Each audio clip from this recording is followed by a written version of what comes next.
we are going to grid a picture of your choice, and it's going to look like this, just like a checkerboard. And these are just 1-inch squares. And when I was finished, I labeled it 1 through 7, so I ended up with 7 boxes, and yours might be different because your picture might be a different size. And then I added letters of the alphabet, and you'll see why I did that. So I ended up with a 7 by 9 grid. So you're going to start with a blank piece of paper, and to speed things along, I already put some dots on here. I have not figured out how to do that fancy time-lapse thing. So on your ruler, these are the inches. The one that's the closest to this kind of longer line, and it has the number, so the number and then the long line, that's an inch. So we got 1, 2, 3, so on. And it's the same on both sides, where it's backwards on this going the other way. So what you would do, here actually I'm going to turn it this way. You're going to do your very best to line this up on the very corner of where your photograph starts. Not on the edge of the paper, but where your photograph is.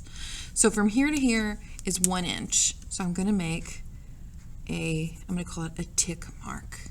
And then 1, 2, 3, 4, 5, 6.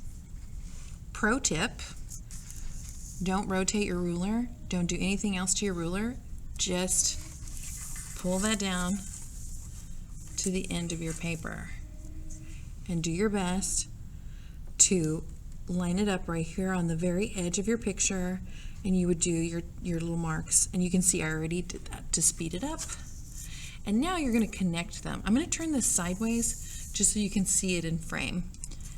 So you're trying your very best to get this not crookedy. We're really trying to make this even. So we got 1,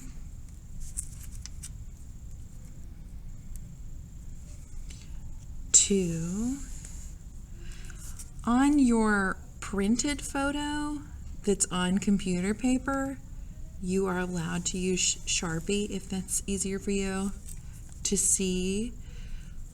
I'm using Sharpie so that you can see my video, but it's probably a good idea to use pencil. And then on your next, when we do the next piece of paper, you're definitely going to want to use a pencil. So I'm connecting all of my lines. Can you guess what I'm going to do next after I've got all these lines going, since I'm making boxes? Whoops, I messed up on that one. Oh no.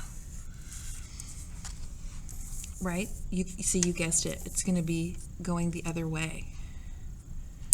Okay, so I'm just going to tilt it so that you can kind of see better. I'm trying to get the whole thing in the frame.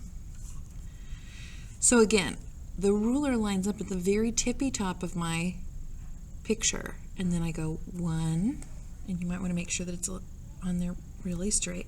1, 2, 3, 4, 5, 6, 7, 8.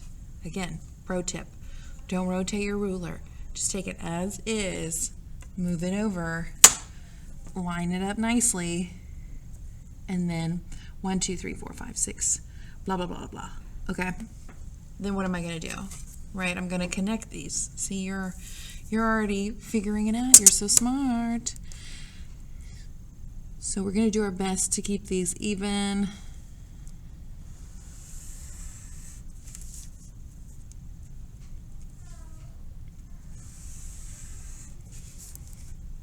So you're going to end up with 1-inch squares all over your picture. Okay, so pretend that I went all the way across and I finished that, and then I'm going to go 1, 2, 3, 4, 5, 6, 7, because I have 7 boxes, and then just this is the way my brain works, so it would be A, B, C, D, E, F, G, H, I, like that. And then I would have lines. And so then it will look like this. So I'll explain this more in the next video, but what you're going to do next is we have to do a little bit of math.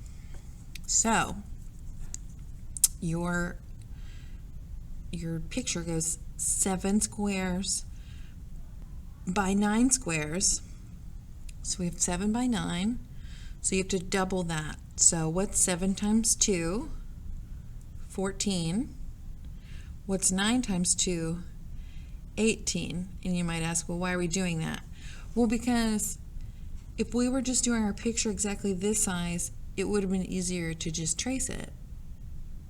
But I want this to go into the art show, and you want this to be a showpiece, so we're going to double it in size, so that way it's more impressive. Okay, so you might have ended up with a different number on yours. So let's just say that you ended up with 6 by 8. Okay, so you double that, so then that's going to be 12 by 16. If my math is correct, then that would be your dimensions for when you work on that other piece of paper. Okay, so that's how you get this first step done. So if you've done this, you are halfway there.